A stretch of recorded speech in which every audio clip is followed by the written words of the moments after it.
অনেকেই বলে যে আমি বিয়ে করেছি মা বাবার খেদমতের জন্য, মায়ের খেদমতের জন্য, বাবার খেদমতের জন্য। ইভেন এটাকে মানুষ একটা ট্রেডিশন কিংবা কালচার হিসেবে নিয়েছে। আমার বিয়ের উদ্দেশ্য হচ্ছে আমার মাকে দেখাশোনা করবে, আমার বাবাকে দেখাশোনা করবে। অ্যাবসলিউটলি রং আইডিয়া, অ্যাবসলিউটলি মিসকনসেপশন। আপনাকে বুঝতে হবে আপনার বইয়ের কোনো ঠেকা পড়ে নাই আপনার বাবা মায়ের খেদমত করা। ইসলামে এটার বিধান ফরজও নয়, ওয়াজিবও নয়, বরং এটা আপনার জন্য ফরজ, এটা আপনার জন্য অবধারিত যে আপনি আপনার বাবার এবং মায়ের খেদমত করবেন। ইভেন আপনার জন্য এটা উচিত সামর্থ্য অনুযায়ী বউকে আলাদা রুম দেওয়া, আলাদা বাসা দেওয়া। ইভেন বউয়ের কাজের জন্য তার কাজের একজন মহিলা অ্যারেঞ্জ করে দেওয়া সামর্থ্য অনুযায়ী। এটা আপনার জন্য ইসলাম দায়িত্ব হিসেবে দিয়েছে, ঠিক কিনা বলেন? অনেকে এটার এগেইনস্টে কথা বলবেন, বাট আমি জেনে বুঝে অবজারভেশন করেই কথা বলছি।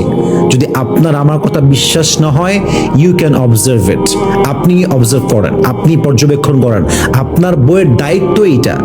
ইভেন আমি তো খুবই গ্ল্যাড ফিল করছি এবং আমি খুবই ফরচুনেট যে আমাদের বাংলাদেশে বেশিরভাগ মেয়েরা, আমাদের বাংলাদেশের বেশিরভাগ মায়েরা, বেশিরভাগ স্ত্রীরা শাশুড়ি খেদমত করে, শ্বশুরের খেদমত করে, দায়িত্ব হিসেবে করে।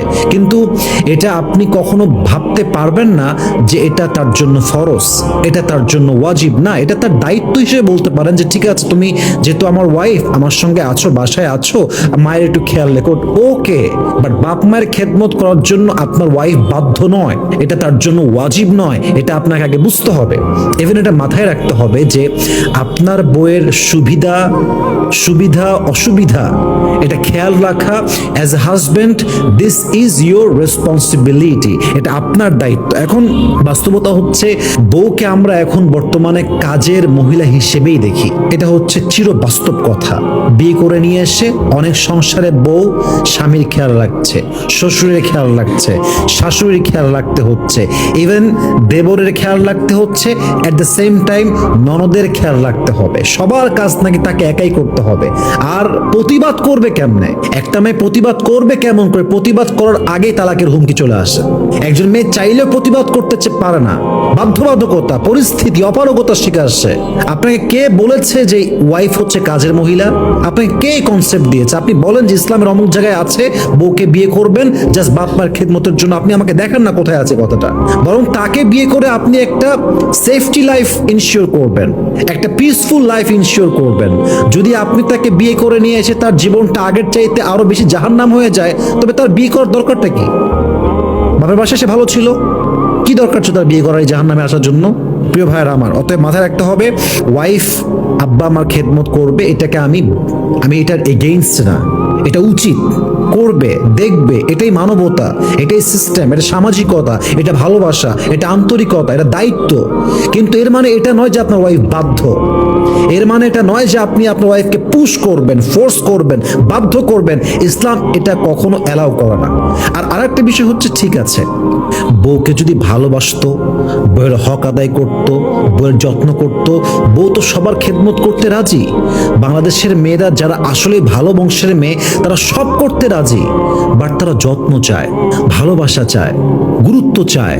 আপনি আপনার ওয়াইফকে 2 পয়সা দাম দেন না, কিন্তু আপনি এক্সপেক্ট করেন আপনার বউ আপনার গোলামি করবে, মায়ের গোলামি করবে, আপনার বাপের গোলামি করবে, আপনার বোনের গোলামি করবে, আপনার ভাইয়ের গোলামি করবে। সবার দায়িত্ব তার উপরে, সবার কাজ নাকি তারই করতে হবে।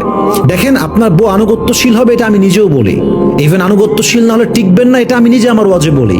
বাট ইট ডাজন্ট মিন যে সে আপনার কাজের কেনা মেয়ে, এরকম কিছু না। সবকিছুর একটা ভালোবাসা আছে, আন্তরিকতা আছে।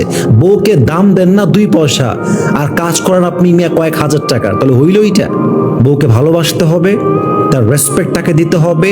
সে যদি অনেস্ট, লয়াল, চরিত্রবান হয়, তাকে তার স্ট্যাটাস অনুযায়ী সম্মান করতে হবে। এটা ইসলাম, এটাই ইসলাম, এটাই সিস্টেম, এটাই নৈতিকতা, এটাই ফরজ আপনার জন্য, এটাই আপনার জন্য ওয়াজিব। সো মেহেরবানি করে বিয়ে করার সময় বলবেন না যে ভাই আমি তো বিয়ে করতাম না, ভাই আমি আমার মায়ের জন্য বিয়ে করেছি। ওরে বাটপার, সে নাকি মায়ের জন্য বিয়ে করেছে। তাহলে ওকে বলতে হবে তুই বিয়ের পর তোর বউকে টাচ করতে পারবি না। কেন? যে মায়ের জন্য বিয়ে করছিস, যে তো বিয়ে তো তোর জন্য, তোর মায়ের জন্য বিয়ে। বাপরে, তুমি এক প্যাকেজের সব নিবা, আবার দামও দিবা না, তুমি ইসলামের বাহিরে গিয়ে আবার ভাব নিবা। তোমার মতো মূর্খ পুরুষ আর কেউ হতে পারে না, ঠিক কিনা বলেন? বিয়ের উদ্দেশ্য আগে ঠিক করেন। বিয়ের উদ্দেশ্য বাপ মায়ের খেদমত করার জন্য বিয়ে করব? No no no, it's not like that. আল্লাহ প্রত্যেকটা পুরুষকে বোঝার তৌফিক দান করুন, সবাই আমিন। বিয়ের উদ্দেশ্য হচ্ছে তিনটা। ওয়ামিন আয়াতি আন খালাকা লাকুম মিন আনফুসিকুম আজওয়াজান লিতাসকুনু ইলাইহা ওয়া জাআলা বাইনাকুম মাওয়াদ্দাতা ওয়া রাহমা। এক হচ্ছে শান্তি, মানসিক শান্তি, মনের শান্তি, ব্রেইনের শান্তি। দুই হচ্ছে ভালোবাসা। তিন হচ্ছে রহমা, আন্তরিকতা, অ্যাটাচমেন্ট। এটা হচ্ছে বরকতের সম্পর্ক। ভালোবাসা বাড়বে, বরকত বাড়বে, ভালোবাসা বাড়বে, রহমত বাড়বে, ঠিক কিনা বলেন? আল্লাহ সবাইকে মানা বোঝা এবং আমল করার তৌফিক দান করুক। আমরা সকলে পড়ছি আমিন।